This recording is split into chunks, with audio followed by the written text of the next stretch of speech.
Hey everybody, how you doing? Well, that's good. Welcome to PHLY Flyers, presented by Bet365. Download the Bet365 app. Use code PHLY365 when you sign up. Whatever the moment, it's never ordinary at Bet365. It's never ordinary around here with this team.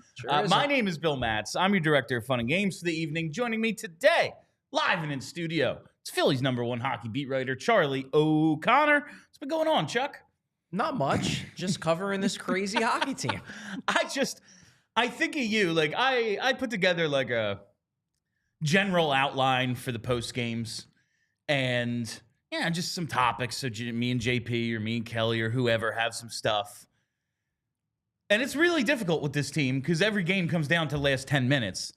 I'm thinking of you writing articles. Like, no wonder you publish at 3 a.m. There's absolutely no way to get anything done with this team. And we'll talk about the number of games that they've played this. I will get into that. Last night especially. There's a thing with these articles. So one thing that I was planning to do this season, this was my plan going into the year, was I am not going to do super in-depth stories on every single game. What I'm going to do is that if the game is interesting, I'm going to do an in-depth story. And if the game is relatively normal and whatever, I'm just going to do like a quick, maybe like, 700, 800 word, like this is what happened. Here's a couple quick hit observations. Boom, done. That'll be not for diehards. That'll be for everybody. Just put it up on the site so we have something about the game. The problem is that there have been like 3 games that I could do that for. All the other ones have been crazy in some way or another. I literally went through the box score of every game last night. Wrote down how the games unfolded, 1 through 26. Mm-hmm. I came up with 4 to 6 games that were not dramatic. 3 of the 6 in the first 6 games. Yeah, and that was the first road trip, so I wanted to pump out as many big articles as I could because I was getting paid to go out. On the West Coast. I did not cover the home opener, which was one of the boring games because I was at a wedding. So really, I've had like maybe 1 or 2. It's truly incredible. It's been crazy. The style that this team plays every single night, it's ridiculous. They're a ridiculous team. They are, as Bet365 would say, never ordinary. Indeed. All right, but today we did get some injury updates. I want to start with some news at the top. I guess Sam Ersson is probably the most pressing thing, especially after a game in which the Flyers give up, the goalies give up 6 goals. The Flyers end up surrendering 7. A lot of them, you could go, you probably could have had that. Yes. Ersson is still on IR. He was technically cleared the other day. Well, or not so much. Or maybe not. He was... John Tortorella, when he was asked on Wednesday, and this I believe was by Kevin Kurz. Kevin Kurz asked, is Ersson an option? That was the word he used. An option for Thursday. And John Tortorella said, yes, he's cleared. At least based on what Tortorella said today, Tortorella kind of fell on the sword. And he said, I jumped the gun. I was more talking about he's cleared to practice. He's fully healthy in that sense. But this is from Tortorella. The Flyers have a plan in terms of reintegrating Ersson back into it, given the time he's missed, given the injury, and they are still following that plan. And according to Tortorella, the plan was never for him to play on Thursday.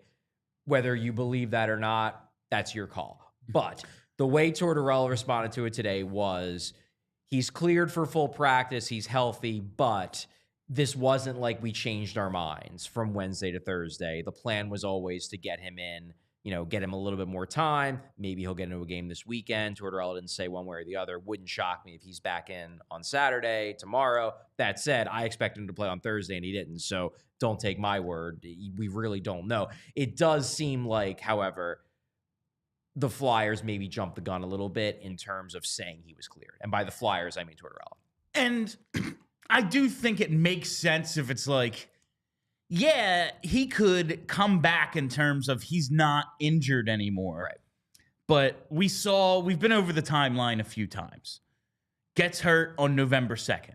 Comes back a week later. Plays November 9th. Plays November 11th. Re-aggravates the groin injury. Misses now 10 straight games. Right.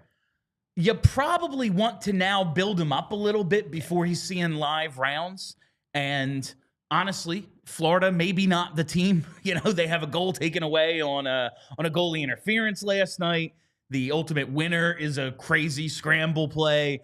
Like, maybe not the team to get him back in there against. And really, it would have been a tough matchup. It's a tough matchup. Anytime you're playing in the NHL, it's probably a little bit different than practice. You know, it's probably talking about practice. Yeah, now you want to build him up a little. I really, whether he's like, yeah, we could bring him back, or you just let's give it another couple days. I think this totally makes sense. Like, just let's make sure, because we don't want to be doing this again with him in a year where we said one of the things, yeah, you want to find out about Fedotov. We'll see what kind of future he really has.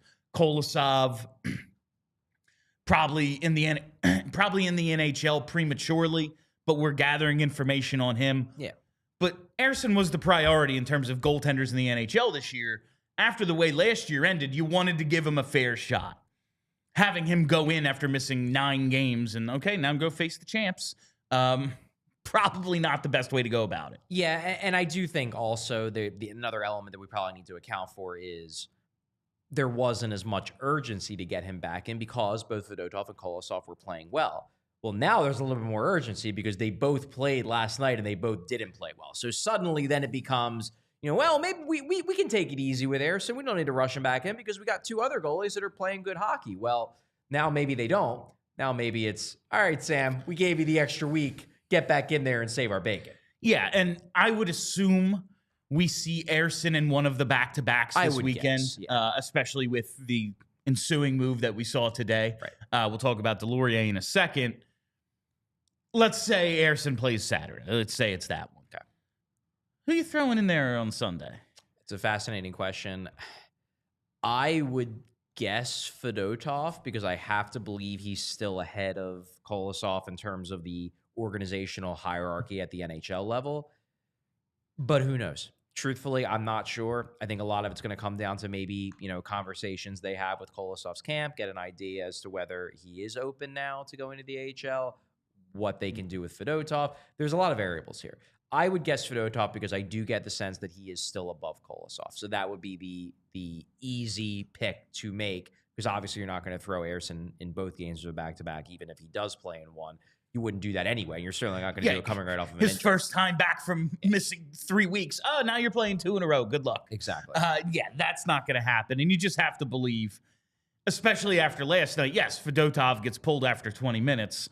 If they had dressed 3 goalies, though, something tells me a third goalie would have been in at some point the way Kolosov played. You're not allowed No, to. I don't think you're not allowed to to dress 3 You're goalies. not allowed to do that. That's why they have the e-bar. That's what, But it's not even a you could, but I'm just saying you are not allowed to dress 3 goalies. If this was an option. Okay, fair. Yeah, probably. Bill's trying to create new rules for John the NHL. Tortorella wouldn't have. I'm just saying, I bet he wasn't all that happy with his, emergency option He last wasn't night. all that happy, period. Yeah, that's why he didn't speak to us. But no, neither played very well last night. Fedotov gets the early hook, and then Kolosov comes in, doesn't do anything to move himself up in the pecking order, I would say. Especially that 5th goal. Yeah, it was a rough game for both. JP and I talked about this a little bit, though. Like, there is something to both of these guys. What do they have, 10 games apiece?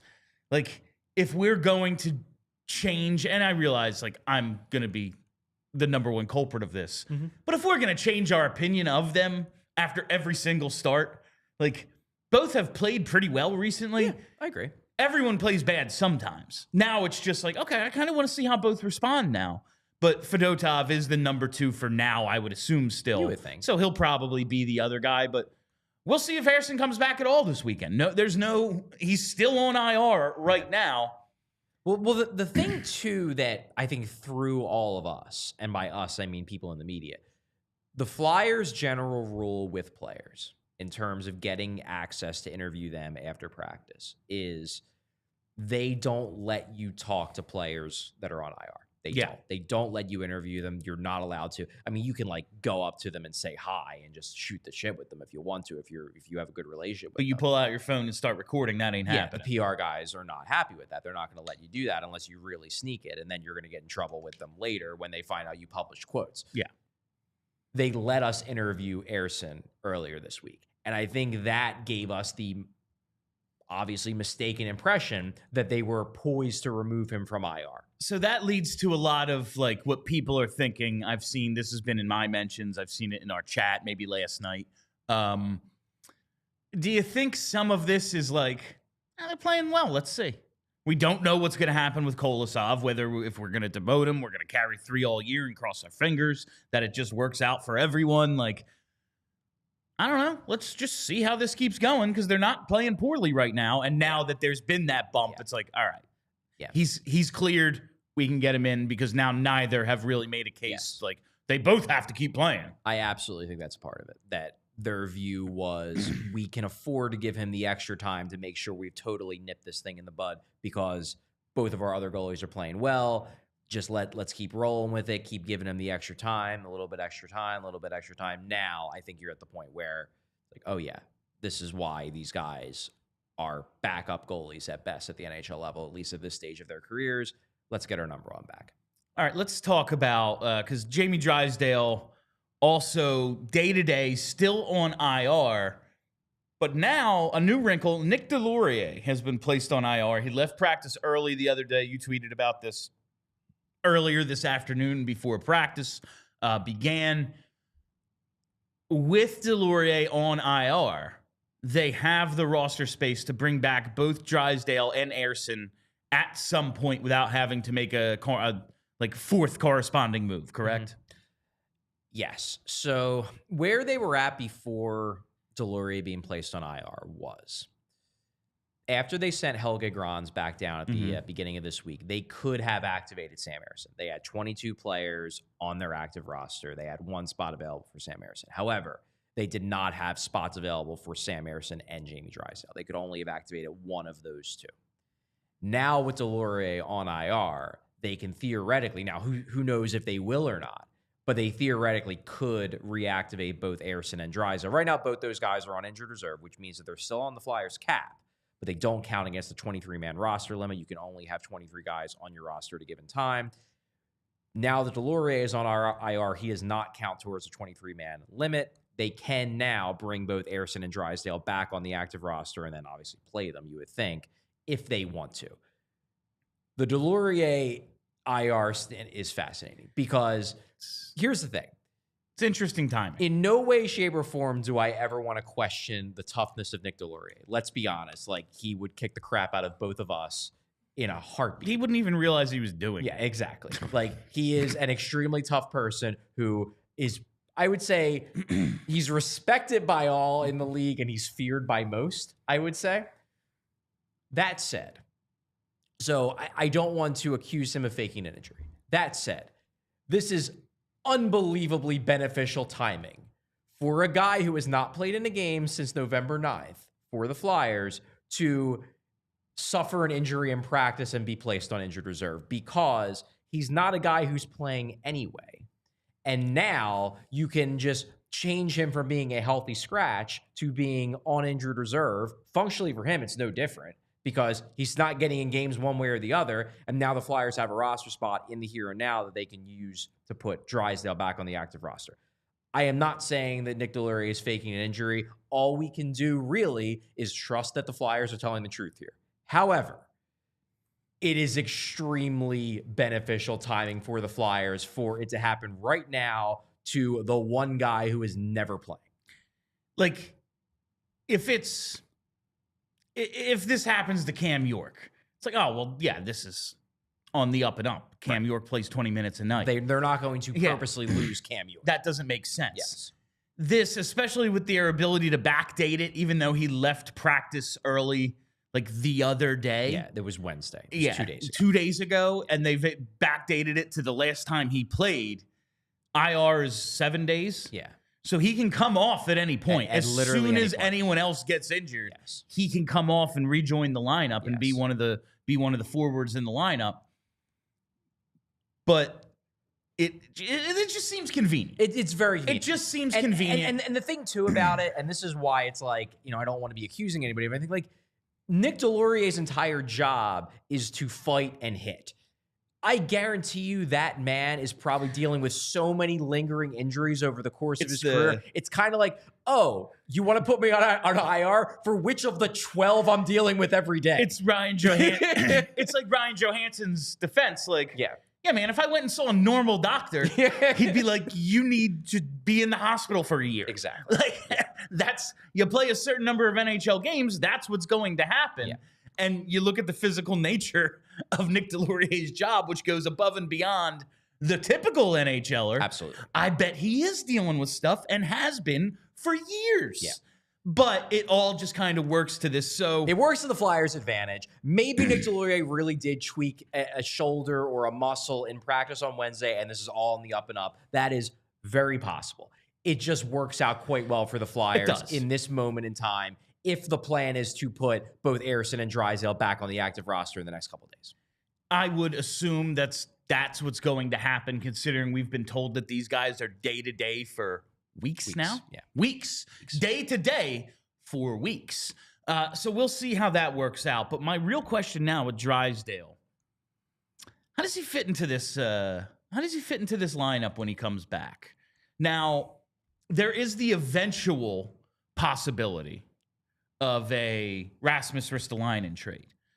But not now. I don't think that's like going to happen anytime soon. No, I don't think so either. I mean, I do think he gets moved at some point. Yeah. But I don't think it's going to happen in the next month or so. I think, honestly, right now, they like that Andre Risto pair. They probably think it has developmental help for Andre, having a good partner. I bet you they do. Yeah. So that, with York Sanheim as your top pair, and for good reason, Andre Risto picked up another point last night. That's like 5 in 6 games for him. He's been really good. Yeah, I put in my article, I was not expecting Risto to be the only one of the 3 Four Nations guys in a game where the Flyers score 5 goals. Yeah. To be the only one of the 3 Four Nations guy to get on the score sheet. That was a very funny observation. Risto gets on the scoreboard last night. Andre, something the matter with his skating last night, where he kept falling down, and the empty net goal. But yeah, I mean, it was a bummer. But yeah, it was. But Andre has been good, pretty much, especially since they bumped his minutes. He's been good since his call up, and now we have a bottom pair issue. Yes, of Sealer, Zamula, Drysdale, and then Eric Johnson, which we kind of know what his role is. Yeah, he's going to get in occasionally. He's going to get in, but he's the extra. But he's an extra. Yeah. He's here to be the 7 or whatever. Yeah, he's the mentor locker room guy who plays, every 6th or 7th game. But you look at Sealer, and especially if they trade Risto at some point, you got to believe they want his toughness in the lineup. Yes. I don't know if he's a lock, but he's signed long-term. They love his leadership. They love his toughness. Scored a goal. Scored a goal last night. It's a nice goal. Sealer the Stealer. That was good stuff. Is that what you guys were calling him? That's what I tweeted, yeah. That's pretty good. I take that. Great steal, man. Got in there like it was a really good play. Oh, it was outstanding. Yeah. So you got to believe they want him in there more nights than not. Yeah, I would think a considerable amount of the time. Mm-hmm. So that leaves you Zamula, who has been on the outs lately. We've talked they probably just don't want to cast him aside. They've put a lot of time and effort into his development. He was pretty damn good for them last year. They think there's something more there than what he's given them for a lot of this season. And then there's Jamie Drysdale. Right. We all know the Jamie Drysdale saga. Cutter Gauthier, former 6th overall pick, all that stuff. Mm-hmm. We have a t-shirt. Go buy it. allphly.com. How do they make this work? Is it just a rotation maybe with the 3 of those guys, or maybe just Zamula Drysdale? Obviously, with the potential, and it works in in Drysdale's favor a little. If they eventually do trade Risto, it's like, well, there's a righty. Okay, you can make that swap. Yeah. But for right now, I don't see an obvious place for Drysdale other than, him and Sealer on the third pair, but they don't want to just get rid of Zamula. They don't want to just say, you're benched forever. I don't know what they're going to do. What I would do is I would pretty much exclusively go with a Sealer-Drysdale pair with the occasional putting Zamula in. Like, I don't want to get him completely out of the rotation, but I'm probably looking at it being like a 70-30 Drysdale-Zamula split. And then maybe there are some games where you pull Sealer out for a game or two and see what Zamula Drysdale looks like. Do I have high hopes it would be great? No, I don't.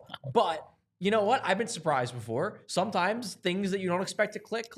So I would put it as Sealer is the 5, Drysdale is the 6, Zamula is the 7. He gets in sometimes, but I know that they like Zamula. They like Zamula a lot more than I think a lot of fans do at this point. They feel like they can squeeze more out of him. I have to think they have more invested in Jamie Drysdale than Jaeger Zamula. I have to think that, given the fact that he was the guy they got for Cutter Gauthier, and they just think he has higher upside. Like, they wouldn't have traded Cutter Gauthier for him. They wouldn't have prioritized Drysdale if they didn't think that there was a top pair quality impact defenseman in there somewhere. Now, whether they can get to that guy, no clue. But they think that that's in there somewhere if they can figure out a way to unlock it. I think they like Zamula. I think they know that there's no first pair defenseman in there. Like, there might be a second pair defenseman. That might be his best case scenario. I think they do probably believe that. I don't think they believe that they can turn him into a stud. So I have to believe that they're going to prioritize Drysdale over Zamula, but I do think that they won't completely toss Zamula aside. I think, especially now that we know he's on 4 Nations and the injury history, I think there should be some urgency to trade Rasmus Ristolainen prior to that tournament. The sooner the better, in my mind. You probably deadline spur action. You create the bidding wars at the deadline. I know all that stuff. Mm-hmm. I think after just seeing a team take on Jacob Trouba's entire cap hit, there could be a market right now for Rasmus Ristolainen at $5.1 million. There's definitely a market. And the fact that they got a 4th-round pick for Jacob Trouba tells you that, like, if the Flyers really, really wanted to trade Rasmus Ristolainen, they could find someone to take Rasmus Ristolainen. It's just, it's obvious they could. I think they want a lot more than a 4th-round pick, though. Now that you have the potential, at least for the time, to have 8 healthy defensemen, do you think that creates more urgency for a trade in Danny Briere's mind? No, I don't. I really don't. I think his view is we're setting a price for this guy. He's having a good year. He has traits that certain GMs tend to value a lot. And we're not going to give him away. We're not going to be like, well, we got to trade him because we got to clear spots. Because, like, I guess I'll send the question back to you. Is it that important to you to get Jaeger Zamula some games that you would be willing to take a 3rd-round pick for Rasmus Ristolainen rather than hope that you can get a first 2 months later? Is that important? No. Given that option, no. I think you could get more for Risto right now. Okay. So what would be your line? What would you be willing to trade Risto for right now to clear up the logjam right now? It would depend on salary retention. Okay. But a 2nd-round pick. Okay, so you would take a 2nd-round pick for Risto, call it a day. Yeah. Okay. 100%. All right. I don't think they're there yet. I think they're looking at it as we can get a 1st-round pick for this guy, and we're going to wait till closer to the deadline because we think someone will pony up. I think that's where they're at. And listen, Danny Briere, not a ton of 1st-round picks got moved at the last trade deadline. There were some really good players. Now, listen, they had to take back Ryan Johansson. I think they had to throw in a 5th. But they end up getting that 1st-round price tag for Sean Walker, who was not the best player moved at the deadline, So it's definitely possible that Danny could hold those cards and come up correct. Yeah. I am just mostly concerned about Risto's injury history. In his first 3 years as a Flyer, he has missed 30% of his games. That worries me. All right, before we go any further, speaking of staying healthy, got to tell you about Rite Aid. That's right, it's pneumonia season, and you got to help protect yourself from pneumonia because adults aged 50 and older are now eligible for the pneumonia vaccine. It used to be 65 and older, but the CDC lowered the recommended age to 50 and older to protect millions more people, because millions of people get pneumonia every year. It's a respiratory illness. Fall and winter are a time when germs that cause respiratory disease typically spread more in the community. And now is the time to get vaccinated and help yourself stay healthy through the holiday season. Because some people, you get pneumonia, it's mild symptoms, it's not the end of the world. Others experience very serious complications, and the vaccine is one of the best ways to keep yourself healthy, and it's usually no cost with your insurance. So getting vaccinated is easy. Just walk into your local Rite Aid or schedule an appointment online at riteaid.com. Unsure what vaccines you may need? Just ask your pharmacist for a personal recommendation or stop by your local Rite Aid today. And one of the reasons you might want to get that vaccine is because there's so many events coming up. You don't want to miss any of them. And the best way to get into those events, it's with Game Time, baby. That's right. And Game Time has a new feature called Game Time Picks that makes getting tickets for your favorite events even easier. Game Time Picks filters out the fluff to show you only incredible deals on great seats so you don't waste your time searching through thousands of tickets. But they still have all the same old features as well that made Game Time the best secondary ticket marketplace, from the all-in pricing, the seat views, the low price guarantee, and Game Time's ticket coverage, where your purchase is covered with the most flexible customer service policy in the industry. So take the guesswork out of buying tickets with Game Time. Download the Game Time app, create an account, and use code PHLY for $20 off your first purchase. Terms apply. Again, create an account, redeem code PHLY for $20 off. Download Game Time today. What time is it?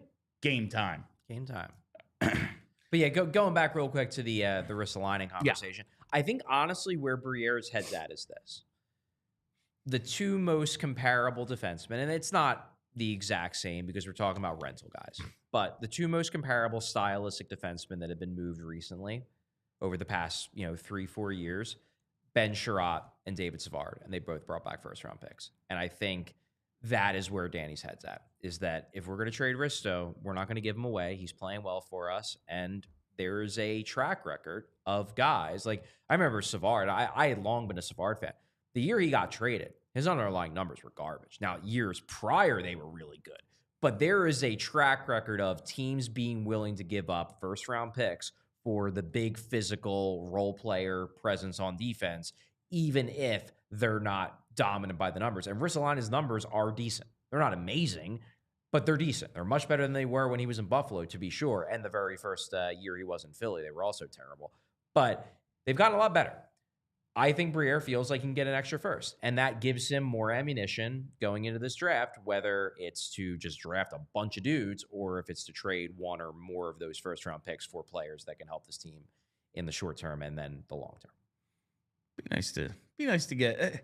Man, I just want a guy. I want a guy whose name I'm like, you're on the roster now. That would be really nice. Preferably a center. That would be real cool. People would indeed like that a lot. Because I'm watching some of these wingers. I'm like, man, what could you do with a center? That would be a lot of fun. But we'll see how it plays out. I do think Risto is playing the best hockey of his career, at least in Philly.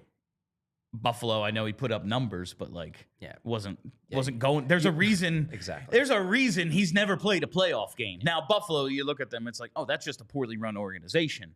But and their evaluation of him is part of that. Exactly. But the Flyers have turned him into a very, very useful player that is in their top four. I could see a good return. Yeah. I wonder if you could get it now. One last thing. Do you think the term helps or hurts?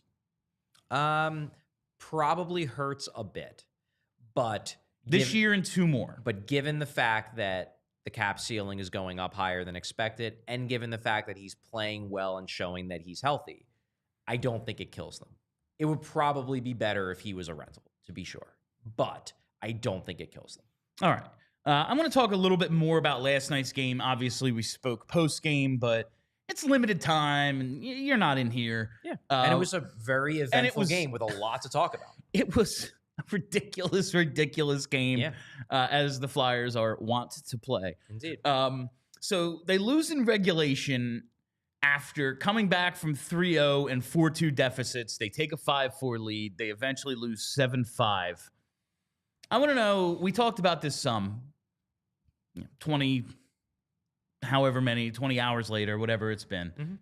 Bigger takeaway, blowing the lead, losing in regulation, the self-destruct stuff that John Tortorella talked about. To me, it's penalties and penalty kill and goaltending, or Mich, Tippett, and Foerster. Like, which of those things is your bigger takeaway from that game? The good or the bad, really? I think for me, it's the good because the opponent was so good. Yes. Because Florida is that good of a team. They are, I think, undeniably, they are one of the 3 best teams in hockey. You can make a strong case they are the best team given the fact they won the championship last year and are still real good, didn't lose that many back-to-back conference titles. Yeah, they're real good. I think the fact that the Flyers didn't just hang with them, but I thought outplayed them for substantial parts of that game, ends up leading in basically all of the advanced 5-on-5 metrics, expected goals, Corsi, shots for, things like that. That strikes me as a very good sign, especially in comparison to where they were a month ago, where they were averaging like 19 shots a game. They were getting crushed. They were spending the entire game in the defensive zone. Like, I'm thinking, the Joker, wind the clock back a month. Yeah. A month ago, this team structurally was a dumpster fire. They were disconnected. Everyone was running all over the place. You had guys blasting the zone. You had forwards and defensemen not on the same page. You just had a team that looked diametrically opposed to the team we saw last year when everything was clicking. The team I saw last night, most of that game was the team from last year. Yeah. Was the team that can carry play, was the team that plays physical, that plays aggressive, that takes risks.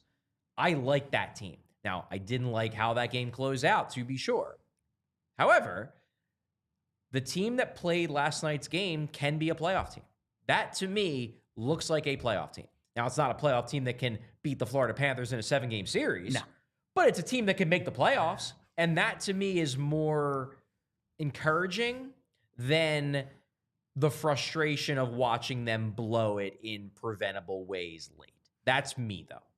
Yeah, and that's, like, the blowing it in preventable ways late is frustrating, but it's also, like, the point of the way they're doing this rebuild. Yeah. Let's make our mistakes so that we can learn from them and we're not, like, in Michkov's prime. And it's like, okay, well, now, 5 years later, we have to learn how to win. Listen, it all comes in stages. Like, young teams don't win. They're going to eventually be a team buoyed by Jet Luchenko and hopefully, like, Barkey and Bonk and, of course, Michkov. And whoever they take. Yeah, and then whoever, these next, 6 picks that they have, whatever it is. Yeah, however many they actually use. 5 first-round picks next year, maybe. Whatever it ends up being, it'll be that team. And then when they get to the playoffs, it's like, well, young teams don't win. They got their asses kicked by, like, Toronto or something, and then they have to build from there. But the whole point of this rebuild right now is to make those mistakes. But something that is something that really stood out to me, and I do want to talk about a lot of the positive because that is what matters most. The where was Ersson stuff, we got the answer to that. He ain't ready. Yeah. Or they at least want to give him a little more time. Right. The Flyers penalty kill right now, 80.8%. Now that's okay. It's 10th in the league. It's fine. They give up 4 out of 5 last night. That's like a horrible month for them. That's like a month for them. The penalty kill. It has not been good. What lately. I will say is that while it's not fun, but it's an eye-catching stat for us to be like, yeah, they gave up 4 power play goals. The last one is an empty netter. The defenseman falls down. Yeah, I'm not going to kill them for that one. However, before the game winner, they had given up 2. Yeah. The penalty kill struggled last night. Now, Florida's a real talented team. And they're real good power. Power play recently, they said on the broadcast, like, since they started playing real well, is at like 50%. Yeah, it's real good. Their power play has been dominant. But I do agree that the penalty kill is supposed to be one of this team's strengths. It was probably the only thing in October that was actually what it was supposed to be. Yeah. Now it's regressing a bit. Now some of that is probably just random variance. They're getting some bounces. They're going against them. Probably they got some bounces that went for them in October.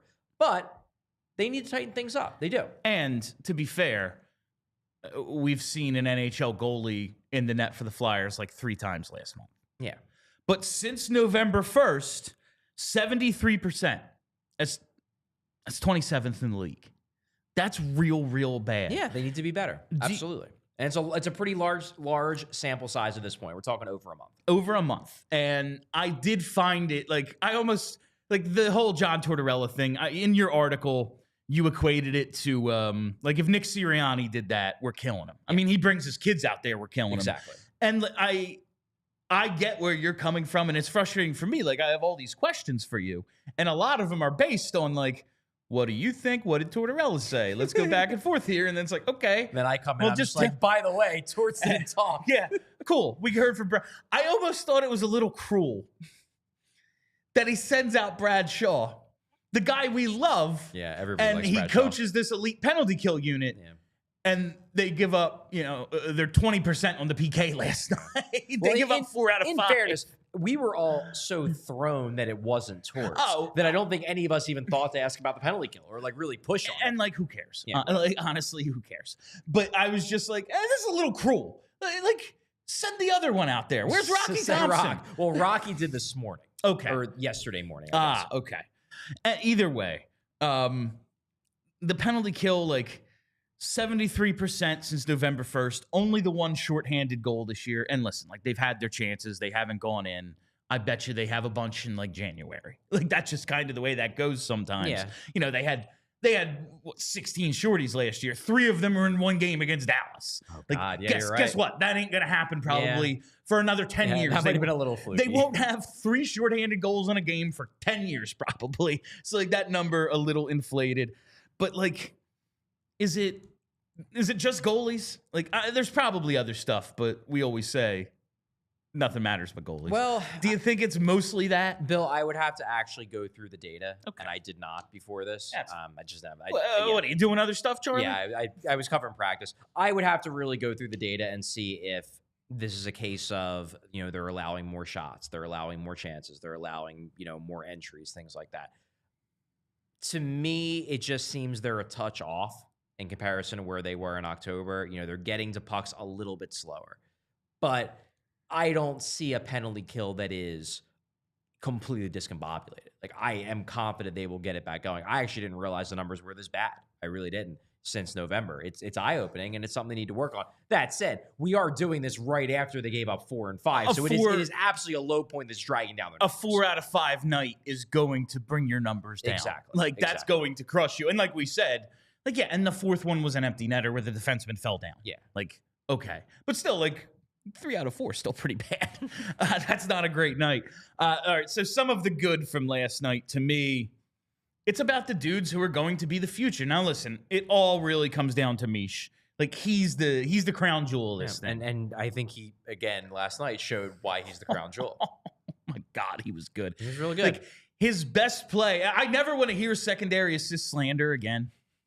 His best play is the secondary assist. Oh, yeah, the pass, like, off of Farabee's foot. Farabee somehow just doesn't get it, but it hits him in such a way that it pinballs across the crease, and Foerster's like, oh, thank you, and taps it home. There are, like, and I said this after the St. Louis game, there are some players, most players, I would say, where a play like that, I will be like, yeah, it was a good bounce.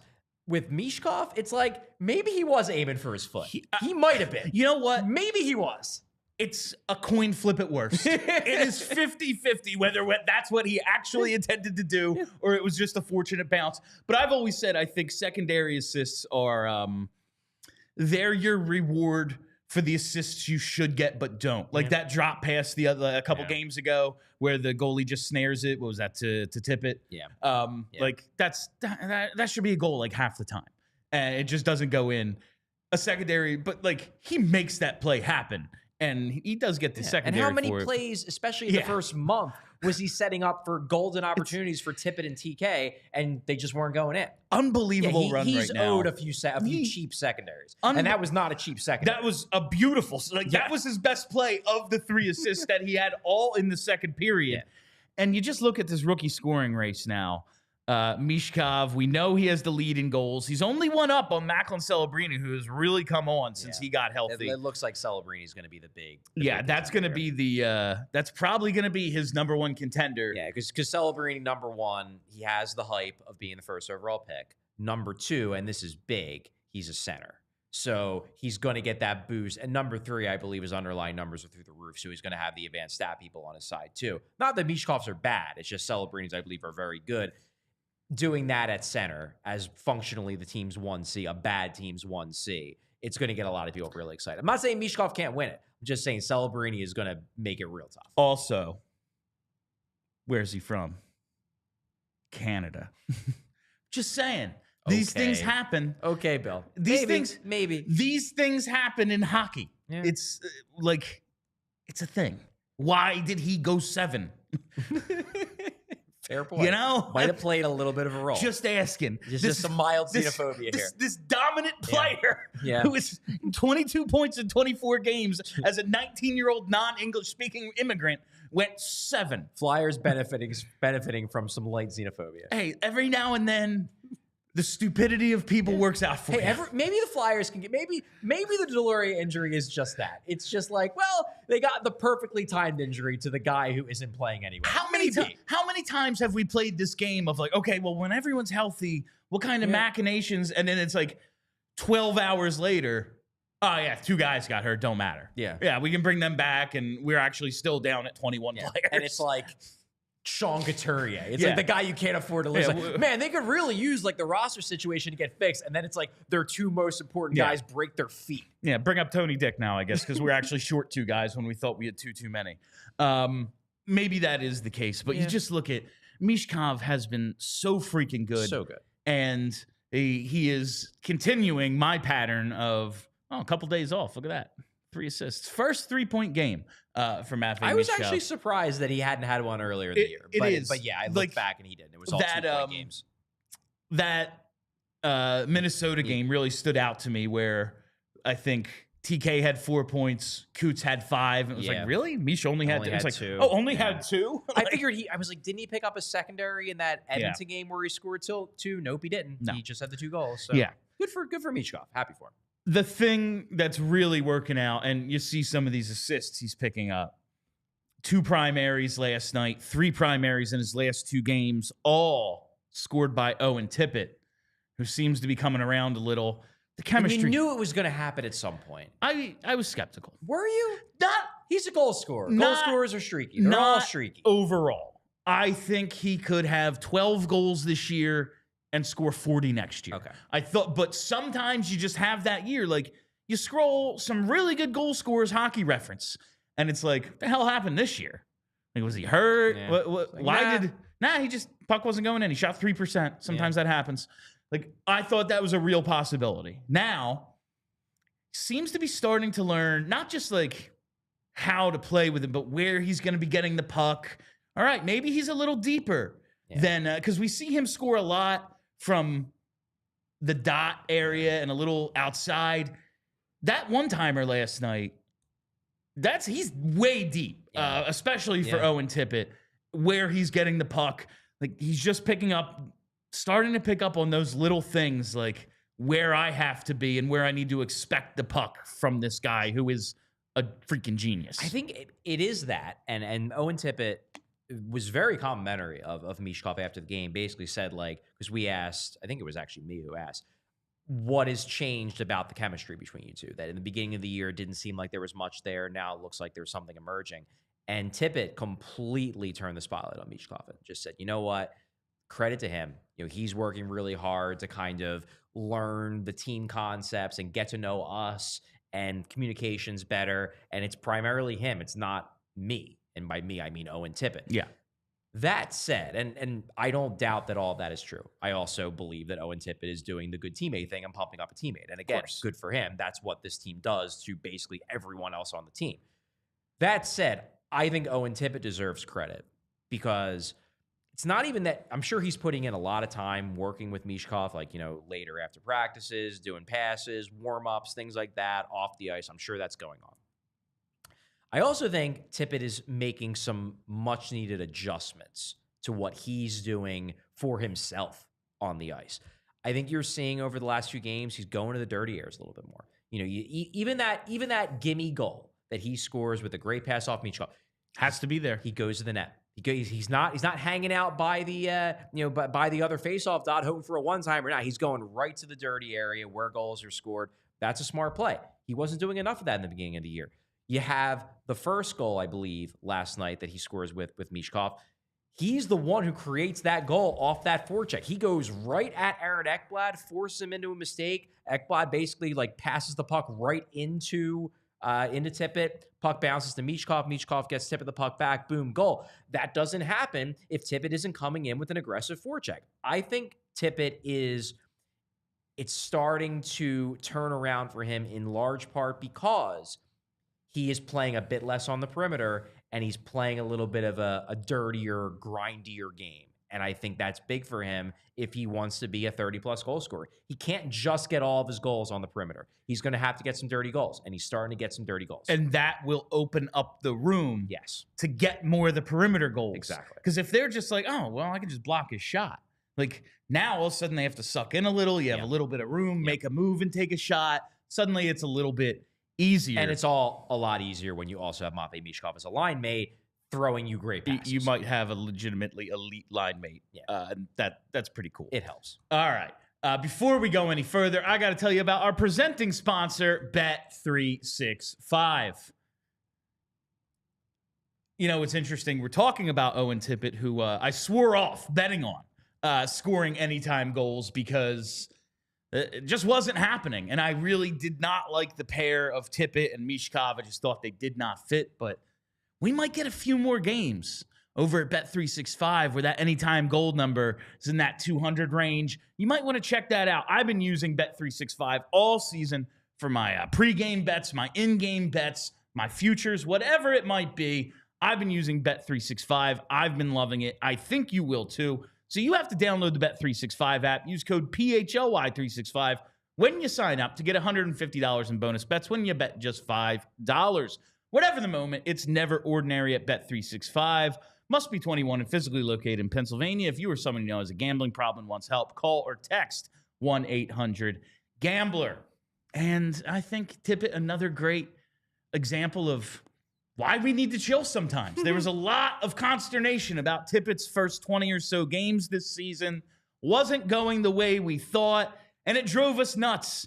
That's why sometimes we all probably just need to chill, and there's no better way to chill than with an ice-cold Coors Light. So whether you're freaking out about goal scorers, centers, goaltenders, you need to find the Blue Mountains in your fridge and enjoy a beer as cold as the Rockies. Because when everything surrounding your favorite hockey team is on fire, sometimes you just got to chill. Make the most out of times you choose to chill. Choose Coors Light. Get Coors Light delivered straight to your door or find a store near you by going to CoorsLight.com/PHLY Hockey. Celebrate responsibly. Coors Brewing Company, Golden, Colorado. Oh, we have a little breaking news. Not Flyers related, but the Rangers having a real busy day. It appears, according to Kevin Weeks and Emily Kaplan, they have re-signed or extended Shesterkin to an 8-year contract with a cap hit between 11.5 and 12 mil. He wanted to be the highest paid player on the team. Wanted to get more than Artemi Panarin. Deserves it. Yeah. Got it. Yeah. It's just funny that it happened on the same day they traded Jacob Trouba. Wow. Very funny. It makes sense.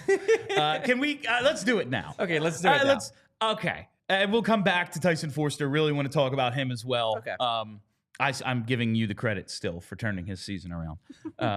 So I have a hot take, Charlie. And the reason I didn't start the show with this is because like an hour and a half before we went live, the Rangers actually completed the trade, sent Jacob Trouba to the Ducks. Charlie is so interested in my reasoning. I'm preparing myself for this The funniest part is I have it all written down because I can't memorize stuff. I'm an imbecile that way. Like just doesn't work, so I need to write everything down. Okay. And Charlie didn't read it because he wants to hear me say this ridiculous thing. I sure do. So I did.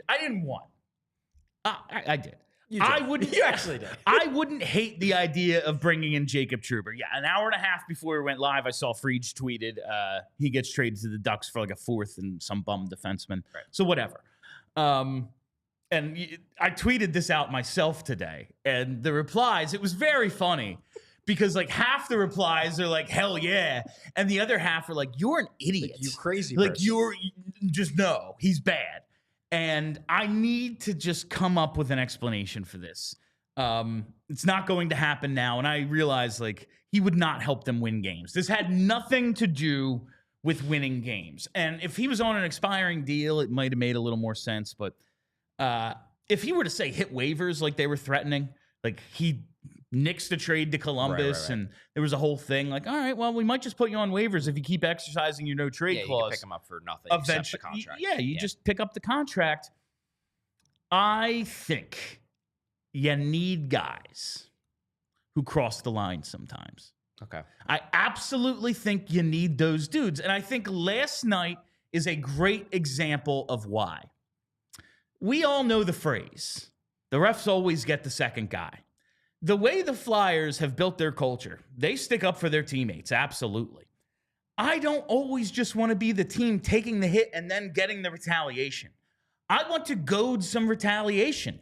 I want to be the team making that borderline hit. I want to be that team, and I think there is absolutely no one better in this league to teach our young defensemen to do that than Jacob Trouba. Emil Andre, he's a tough kid. He takes a lot of hits.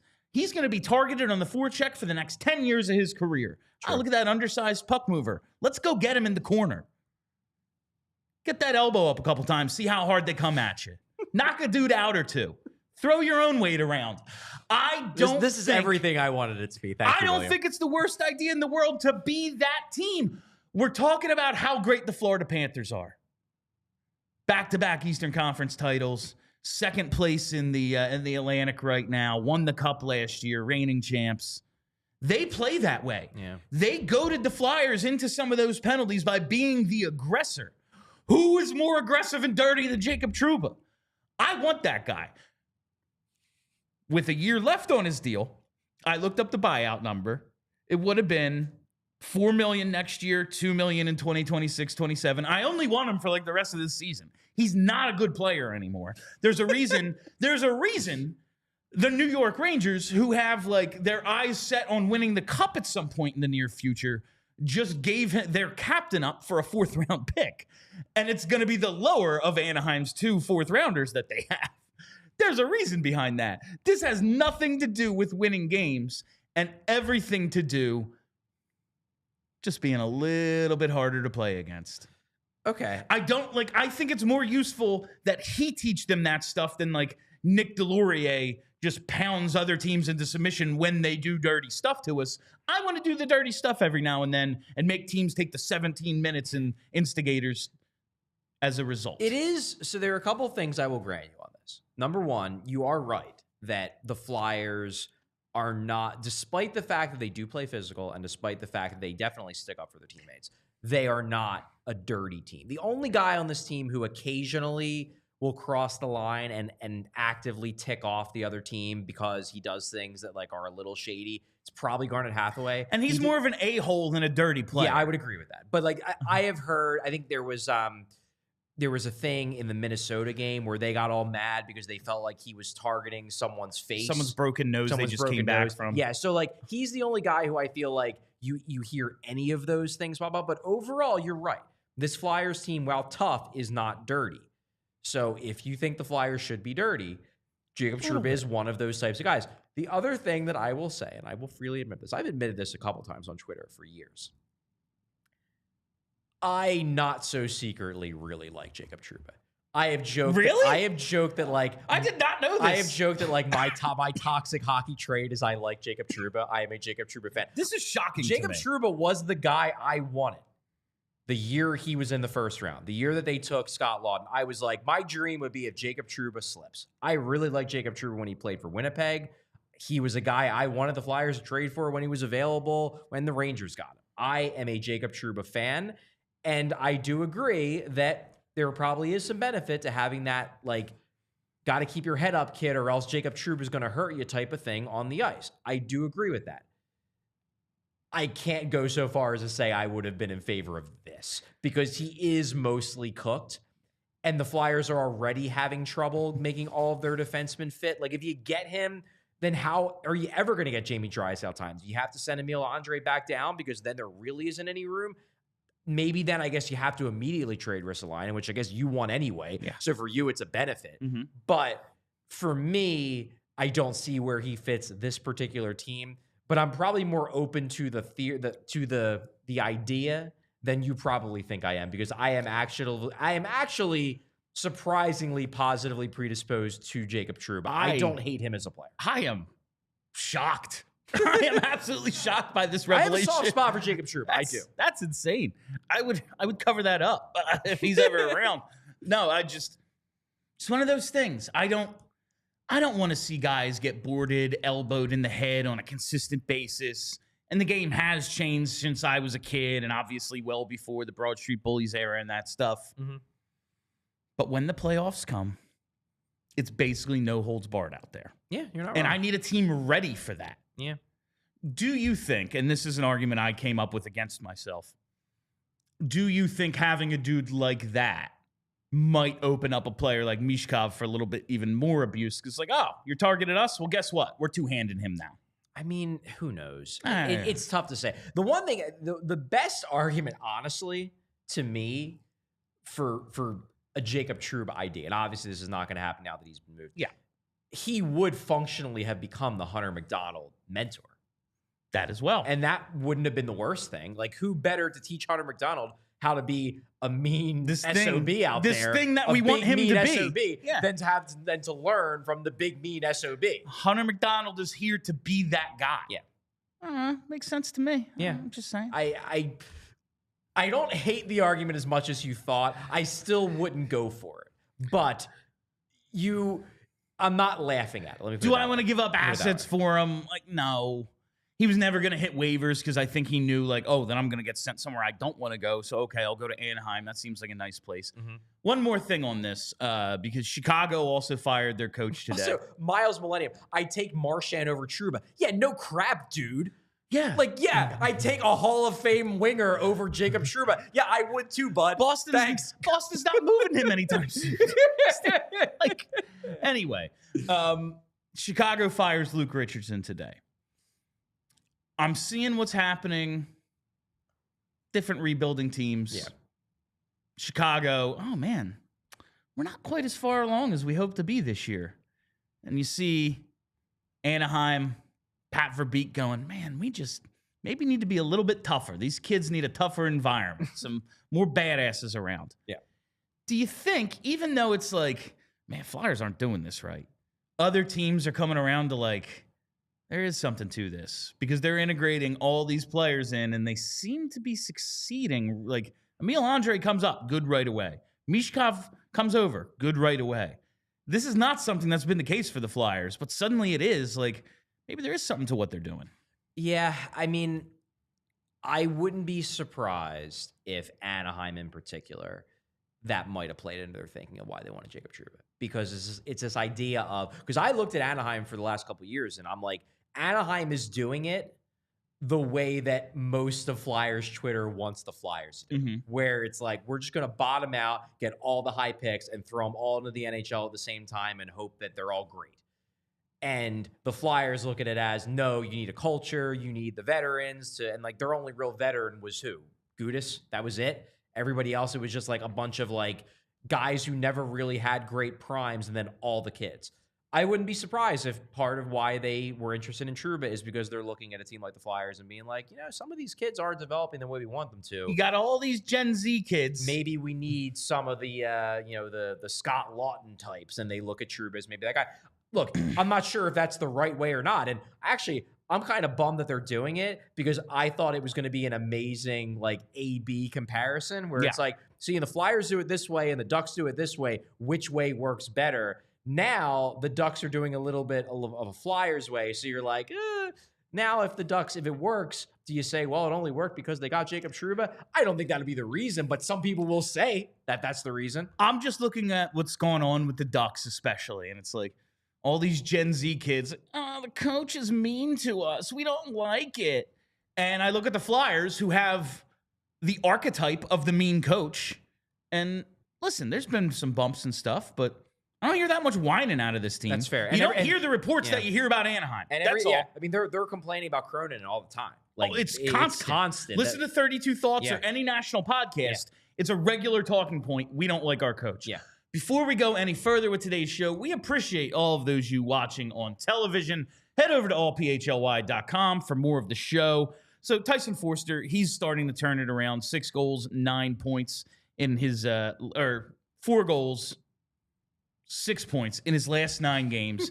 He's been good. He's at now almost a quarter of a goal a game. That's basically what he was last season, starting to get that pace a little bit back. Yeah, that's really good to see. Yeah. Thank God.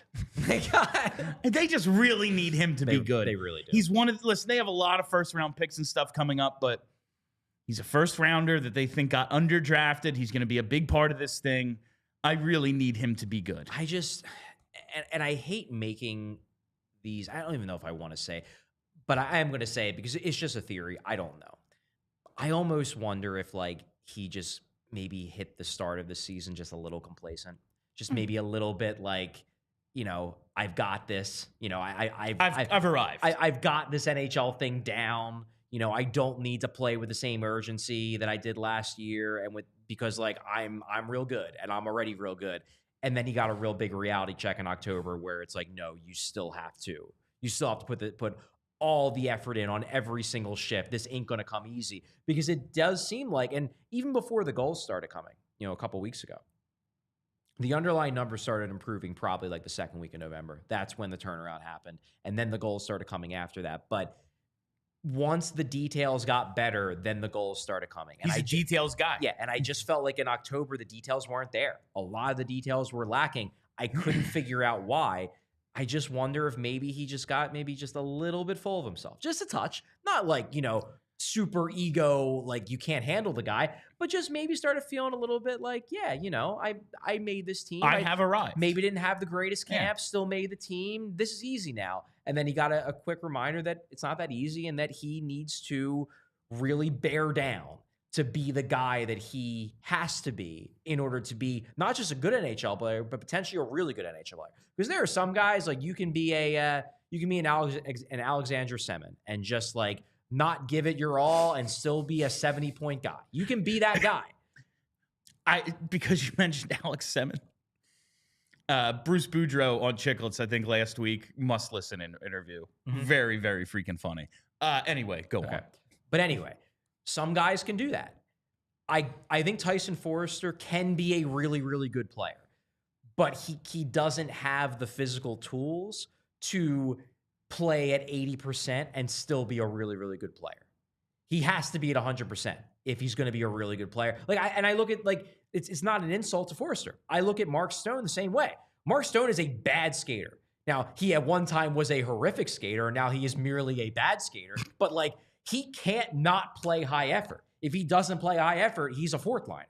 But when he plays high effort, he's an all-star. He's an all-star. Foerster potentially could be the same way because he doesn't have the skating ability and the physical tools that other guys like an Alexander Semin have, where like they could kind of half-ass it and still be a borderline all-star. I want to get to this because it's been insane, Charlie. Don't want to go to too much OT on a Friday, but Flyers have played 26 games. I went back through all of them. I counted 4, maybe 6 that didn't qualify as like a dramatic finish. I'm going to put these notes in like Discord or something for the diehards so they can see how silly this has been, and because I did the work for it. There we go. Do you think, though, like this style that they play, and like it's not a shock to me, like they're a real hardworking defensive team that has a lot of trouble scoring. So it's not crazy that every game's a 1-goal game, or at least comes down like last night, technically 2 goals, but that's a 1-goal game. Do you think that this style is sustainable? Like, I just look at the way last year ended, and there's a lot of things. Listen, you didn't have a goalie for the last 2 months of the season, so that's tough. But you did just completely fall off. Everything fell apart at the end. Do you think that's a contributing factor, that they have to play like Tyson Foerster? He needs to be a high-effort player, like you were saying. That's what this freaking team has to be. They're doing it right now, and we've seen them play some really good hockey. Can you get by doing this 82 games without dying? You know what the funny thing is? I actually think you can, because to me, playing 82 games under John Tortorella as coach is already exhausting. That's fair. Like, even the games that we think are boring and just like your usual normal humdrum game, under John Tortorella, he's still going to be behind you on the bench, you know, growling and snarling, and you know that he's back there watching your every move. I just think that this, like, To me, the question is more, can a team under John Tortorella keep this up over 82 games? And I guess the two things go hand in hand. Yeah, they probably do. But no, I think they could probably play games that are exhausting and not normal all the way through and still do it. Now, it may run people like us into the ground. Like, we may lose our minds because we have to write about and talk about and cover this team for 6.5 months with them being this crazy and chaotic. But I don't think the Flyers are going to have a problem holding up to this kind of chaos. I think it's like Bane. We're using a lot of these, like, you adopted the dark. You adopted the chaos. I was born and molded by it. The Flyers were molded by the chaos. I guess that's like, maybe by the time you get to the playoffs, you're worn down, but you have been playing playoff style hockey all year. It's not a major adjustment. Yeah. So I guess it's a balancing act. All right, let's hit these super chats. I got some super chats. I think, only a few. Okay, I thought there was way more, so that's cool. From K-Red, Charlie, you mentioned a history podcast yesterday. Which is it? Hardcore History by Dan Carlin is his favorite. Yeah, somebody actually asked me this on Twitter as well. I saw, yeah. The podcast that I was referring to was Revolutions by Mike Duncan. Big fan. And actually, it's funny that little comment came from because he ended the podcast, I believe, a couple years ago. He finished it out with the Russian Revolution because he does different series on different revolutions from basically he starts with the English Revolution, the English Civil War, and then goes all the way up to the Russian Revolution. But now he's relaunched it doing what is essentially a fake. It's not fake. It's basically fiction. He's doing now a historical podcast retelling of the Martian Revolution, which he made up. So it's basically him doing like as if he's doing a history of a Martian Revolution that obviously didn't happen. But he in that podcast talks about how like there's a character that he's introducing and he's talking about how, you could say that the Martian Revolution would have went differently had this guy not become the leader and made different decisions. But given what we know about him as a person and who he is and his core beliefs, could he have made any different decisions? Like, no, that's just who he is. And I found that to be very interesting. And he made the comparison to Napoleon in Russia. So it was very fresh in mind. And we tied this all into Joel Farabee All somehow. into Joel Farabee. I will make it clear that was not me insulting Joel Farabee. Honestly, despite the fact that our friend Ridley Scott made Napoleon look to be a complete and total moron and crazy person in his recent movie on Napoleon. Napoleon was legitimately maybe the most brilliant military commander in modern history. So me comparing Joel Farabee to Napoleon, not the worst comparison. Do not take that as an insult. And but he also podcast Revolutions by Mike Duncan. Also loved water slides. That's a reference for Socrates Johnson. All right.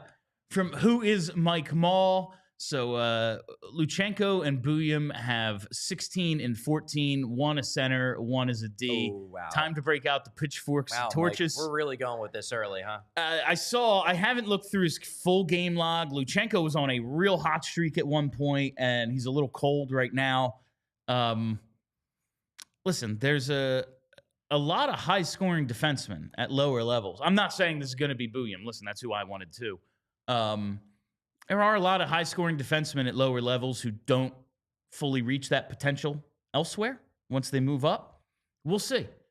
Only time will tell. I don't think in their draft plus one seasons there's any way to know. I agree with you that, Buyum was my guy. I ranked Buyum my third favorite prospect in the draft. So he was my guy. He's who I wanted to take. That said, couple things here. Number one, the Flyers obviously really, really wanted to take a center. Jet Luchenko has already shown that he can hold his own at center at age 18 and a young 18. So that's a big deal. He is clearly one of their future centers. They have filled a hole. Now, whether that's the 1C, the 2C, the 3C hole, we shall see. He's filling one of them.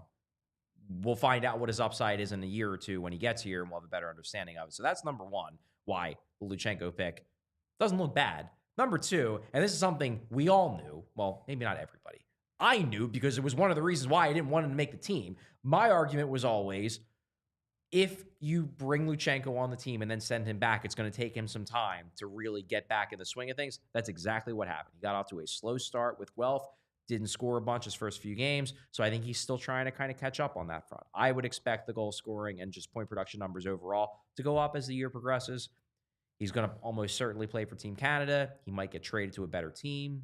Fingers crossed for London, because that would be really cool to have him, Barkey, and Bonk on the same team. Plus, that team is like one of the, if not the favorite to win the Memorial Cup this year. It would be real cool to see him as part of that, part of a long playoff run. No, this is not yet the time to say that Buyum was definitely the pick.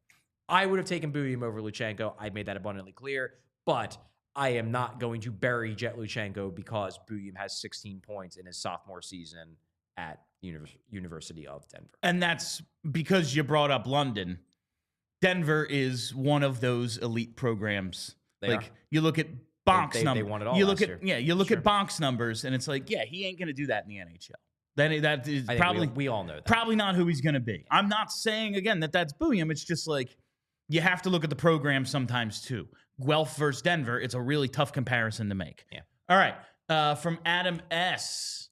says, is it that Danny Briere can't close on trades, or is that he doesn't want to? How does the rest of the league perceive the new front office? This is the Twitter creation again. He does have to do stuff eventually, and we have said on multiple occasions, like, this isn't the end of the world, but it's just another opportunity that they let get by. Yep. I think he doesn't want to get taken. I do think there might be a little bit of like, man, we just don't want another Patrick Sharp situation. Like, we don't want that to happen. I get it. We don't want a Shane Gostisbehere situation, to bring it a little more contemporary. Fair point. But, like, there is only so many deals to be made. Like, what do we really need? A 1C. When has one been available? So why are you going to give up assets prior to, like, having that thing that you need?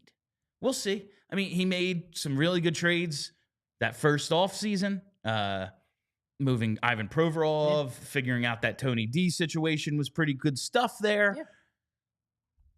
The Sean Walker trade, I'm pretty cool with. Yeah, even with the Johansson weirdness. Yeah. Got a first-round pick. I don't care about that. That's not my problem. Yeah, it's the league's problem. Exactly. We'll figure it. We'll see. But I want to see him do stuff. He hasn't yet. I have no idea. I have no way of knowing what the rest of the league thinks about him. Yeah, in my view, if I'm taking this question seriously and not just a troll from Flyers Twitter. I don't think Adam's a pretty good comment. Yeah, fair. I do think that it probably is more that he doesn't want to, in the sense that he doesn't want to do a trade just to do a trade. Now, we will ultimately see if the trades that he does eventually do, because I do believe he is eventually going to make some moves. We will see if those trades are good, because that was the big thing with Chuck Fletcher. It was like, you know, everybody who yells about Chuck Fletcher, like, Chuck Fletcher did stuff. Yeah. It's just a lot of the stuff he did wasn't good. That was the problem. We will see in the future if Danny Briere is the kind of GM who, when he does stuff, it is good. Yeah, like, it was great when Paul Holmgren did stuff and then it worked. Yeah, when it didn't work. When it didn't work, it was like, we need to fire this imbecile. It's like, well, he did a lot of good stuff too. Paul did a lot of really good things. It happened in two phases. Yeah. All the good stuff seemed to happen in the first, like, 2 years. You're right. And then those last 2 years, it was an outright disaster. Not wrong. All right. From David Shub.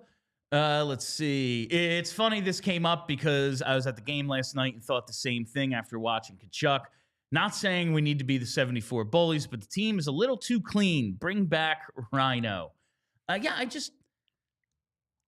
think there's a reason, like, Naz Kadri, that's the Colorado team that did it. Like, I just think you need those guys who do that stuff sometimes. Chris Pronger, his teams were in the conference final, like, all the time. You know why? He was awesome. Sure. He also didn't mind hurting you. Yeah. Every now and then, he might just try to hurt you. Yeah, every now and then, he might, like, just step on you. Yeah. Sometimes you get stepped on. Stuff happens. It's a dirty game. Oh, my God. All right. From Gary B to close this out, I believe. I have a feeling Michkov pots 2 goals against Boston. Let's go. And that'll be the rubber match tomorrow. Heyo. Flyers and Bruins. We will be here with pre- and post-game.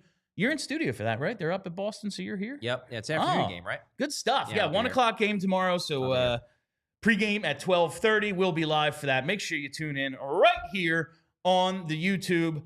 Hit that reminder bell so you never miss a live show. Again, 12:30 pregame, postgame as soon as it goes final. Follow us on Twitter at PHLY_Flyers. Follow the podcast as well, wherever you get those. Just search PHLY Flyers. That is all the time we have for you on PHLY Flyers, presented by Bet365. Download the Bet365 app. Use code PHLY365 when you sign up. Whatever the moment, it's never ordinary at Bet365. That's it until tomorrow. My name is Bill Matz. That's Charlie O'Connor. Let's go Flyers. We all silly like the mayor.